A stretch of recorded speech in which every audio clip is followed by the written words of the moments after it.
Assalamualaikum warahmatullahi wabarakatuh. Bismillahirrahmanirrahim. Alhamdulillahirabbil alamin.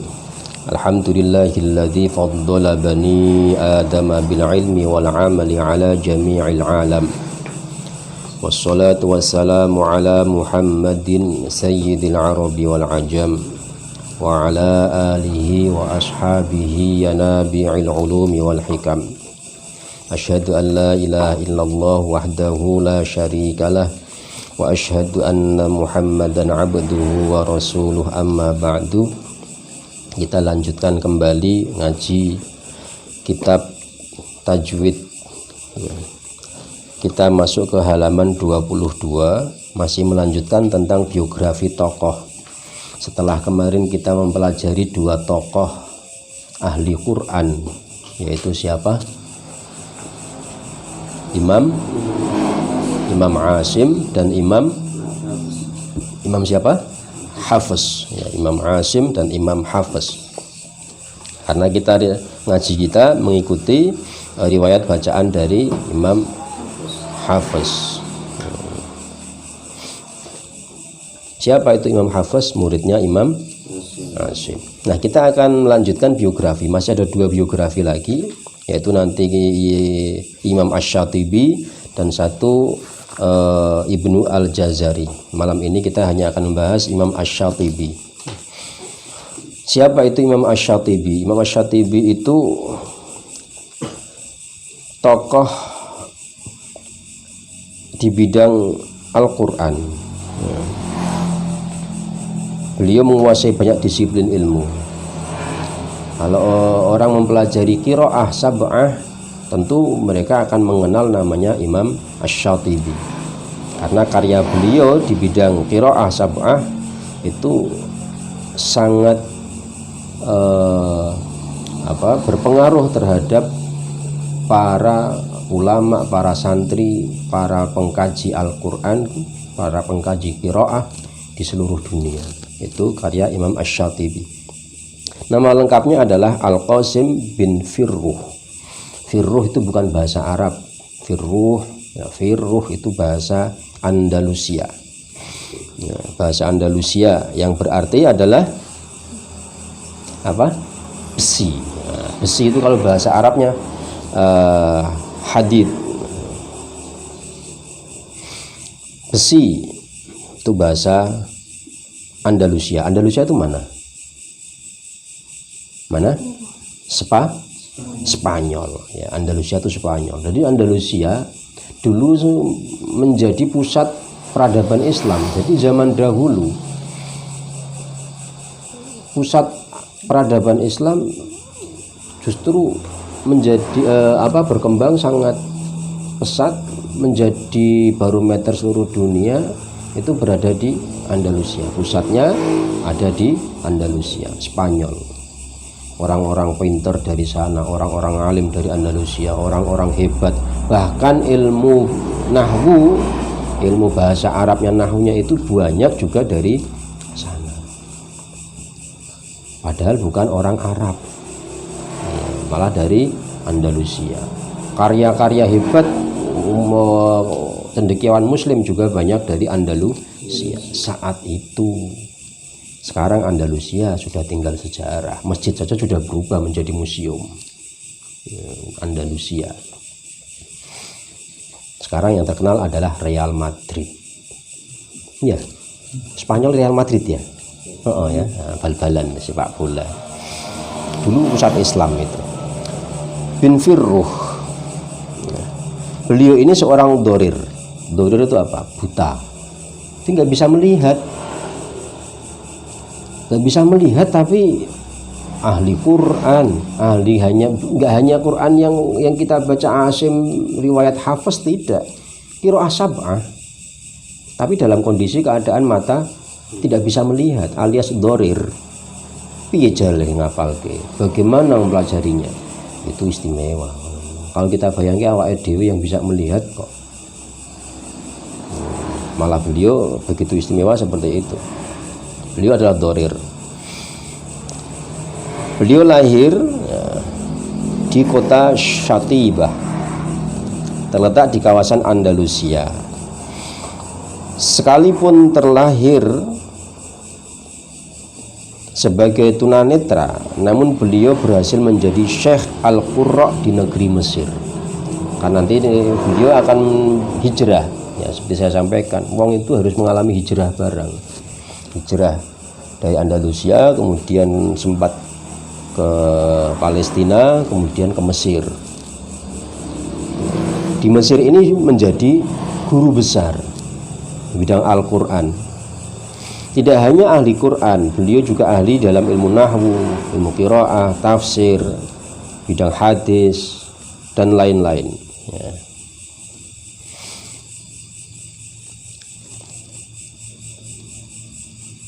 Pendapat para ulama tentang Asy-Syatibi, banyak yang kitab-kitab ensiklopedia yang memasukkan nama Asy-Syatibi di dalam kitab tersebut. Ada yang masukkannya dalam deretan para ahli nahwu dan ahli bahasa. Nah, berarti ilmunya itu mencakup segalanya, segala bidang. Nek awake dhewe umpamane durung iso ngono kuwi ya belum bisa segala bidang, ya setidaknya harus ada yang dicekal tenanan. Ya. Jangan sampai kita mempelajari semuanya, kita pelajari semua ra kecekel kabeh. Jadi kita harus mengetahui kira-kira saya itu punya bakat istimewa atau punya kemampuan lebih di bidang apa. Itu harus kita seriusi di bidang itu. Sing liyane ya cemilan lah. Ya, ibaratnya yang lain adalah cemilan. Ada orang ulama yang ahli Quran, ya dia akan fokus di Quran. Imam Hafiz kemarin kenapa lebih unggul daripada Syu'bah? Karena memang dari awal fokus ke Quran, tidak pernah berhenti. Kalau Syu'bah kan pernah mengalami masa berhenti berapa tahun? 7 tahun. 7 tahun nggak ngajar ke Quran karena fokus ke bidang yang lain, yaitu bidang hadis. Maka kalau bisa ya seperti itu. Saya punya apa? Saya akan fokus ini. Yang lain ya tetap dipelajari sih, tapi istilahnya makanan apa cemilan. Ini makanan pokoknya ini. Ya masing-masing punya beda-beda. Punya keahlian beda-beda, tapi harus ada yang difokuskan. Beliau juga ahli qiraat, ahli tafsir, sastrawan, ahli fikih, ahli sejarah, macam-macam ya. Karya fenomenal Imam Asy-Syatibi. Asy-Syatibi belajar qiraah dari Ali bin Muhammad bin Hudzail dan Muhammad bin Ali An-Nafazi.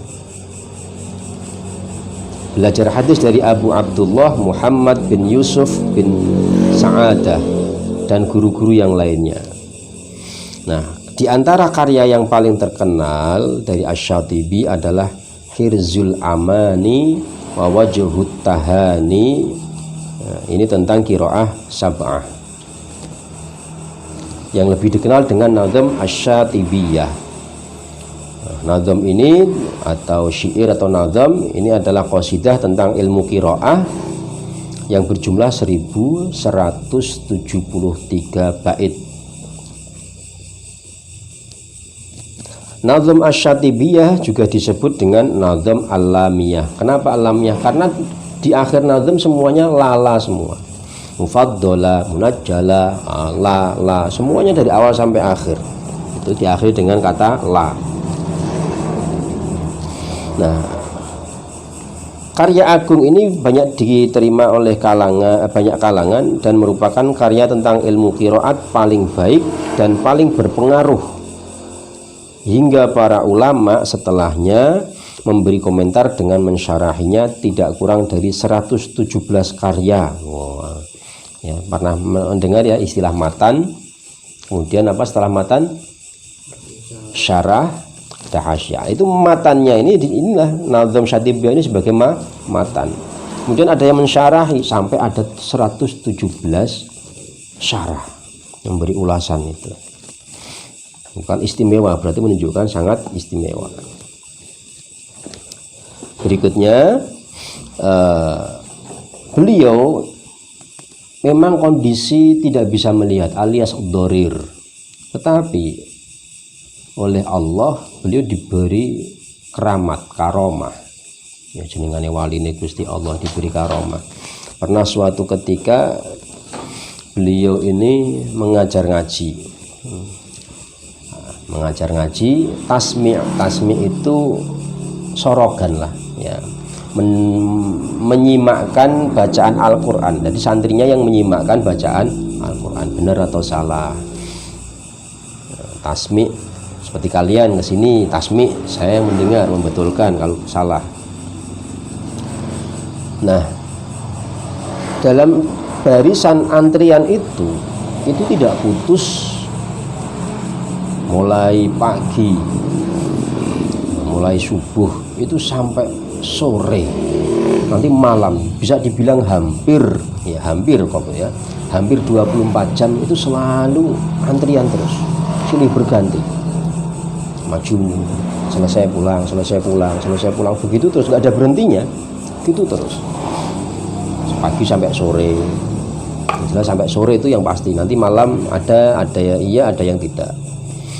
Nah, pernah suatu ketika itu kan saking istimewanya, ngaji Quran kok soroban dari pagi mentok sore. Di antara keramatnya pernah suatu ketika pagi baru subuh ya. Biasanya beliau mempunyai kebiasaan, itu di halaman 24, beliau punya kebiasaan kalau ya antri yang datang pertama dia berada di barisan pertama, antrian kedua di barisan kedua, begitu seterusnya. Yang namanya antri kan seperti itu. Oleh Asy-Syatibi, beliau pasti akan mengatakan, man jaa awalan falyaqra, siapa yang datang pertama ayo maju sih tak semak. Man jaa awalan falyaqra, siapa yang datang pertama kali tak semak kene. Satu selesai, ganti yang kedua, ganti yang ketiga, begitu seterusnya. Tapi anehnya pada suatu pagi itu beliau tidak mengatakan man jaa awalan falyaqra, tetapi beliau mengatakan man jaa tsaniyan falyaqra, siapa yang datang urutan nomor 2 ini maju sih. Nah, si nomor pertama umpamanya sing nomor pertama Yusuf kaget, nomor kedua Mas Husnul, kok Mas Husnul sing maju yuk. Yusuf kan batin, kok gak aku, biasanya kan kudune sing nomor pertama maju, kok aku wis pertama, wis aku berangkat gasi, bahkan aku wis nunggu ngarep. Nah, kok ternyata orang dikongkon maju dhisik. Mikir-mikir pasti ada salah. Pasti ada salah pada diri saya. Jadi ini suatu pelajaran, seorang guru itu ketika melihat kesalahan murid tidak harus selamanya harus menyebutkan, "Hei, kowe salah ngene," enggak. Hanya dengan mendiamkannya itu seharusnya murid akan paham. Di antara caranya seperti itu, murid akan ngerti. Apa yang salah dengan saya? Kok aku tidak disuruh maju duluan? Pasti ada sesuatu yang keliru dengan diri saya. Jadi tidak selamanya ketika ada orang salah harus ditegur dengan lisan. Itu suatu prinsip di antara cara mendidik di antara seperti itu, tidak harus dengan lisan selamanya. Ya, cukup dengan sikap tadi itu sudah ngerti. Setelah mikir,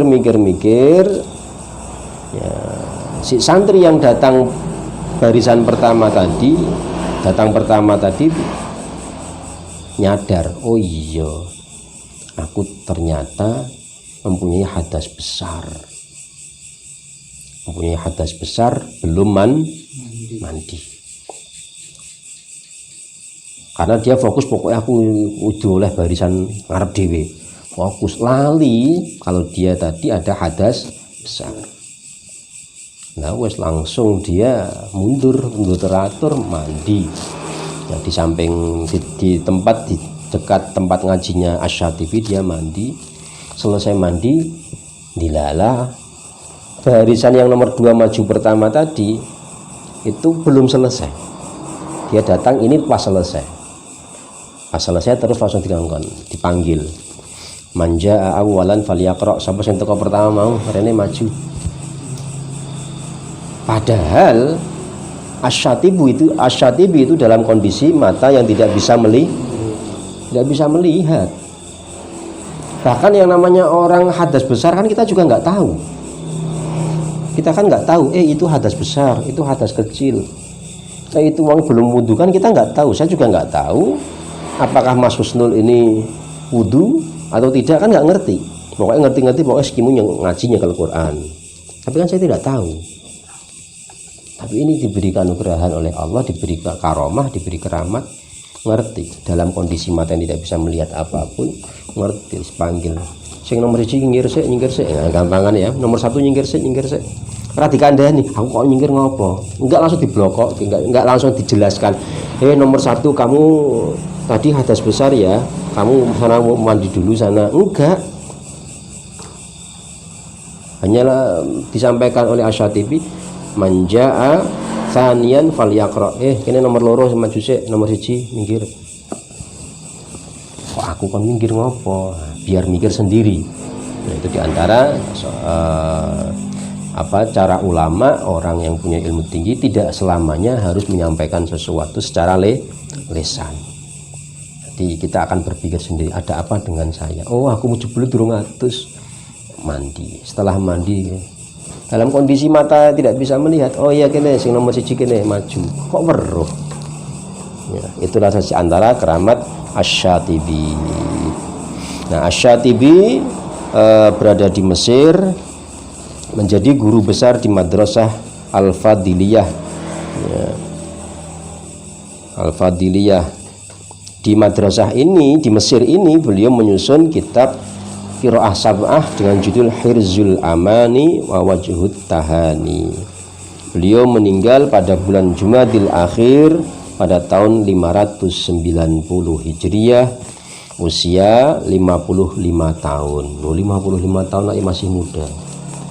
Hitungannya kan belum sepuh banget, tidak mencapai 80 tuh. Ya, 55 tahun. Saya sudah 40. Sekarang tahun 2000 berapa? 2011. 2021. Saya sudah 41, kurang sebentar. Kurang hitungan hari, Deng. Oh, kita tanggal piro? 28, 29.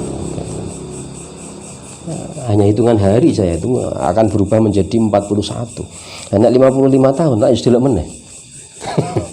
Kalau hitungan tahun 55 tahun itu hanya sebentar lagi, 41 ditambah 14 tahun ya, menjadi 55 tahun. Hari Ahad setelah asar beliau dimakamkan di pemakaman Qadhi Al-Fadil Abdurrahman di kota Kairo. Di mana Kairo itu? Mesir. Kita lanjutkan besok lagi, yaitu biografi Ibnu Al-Jazari. Semoga manfaat. Wassalamualaikum warahmatullahi wabarakatuh.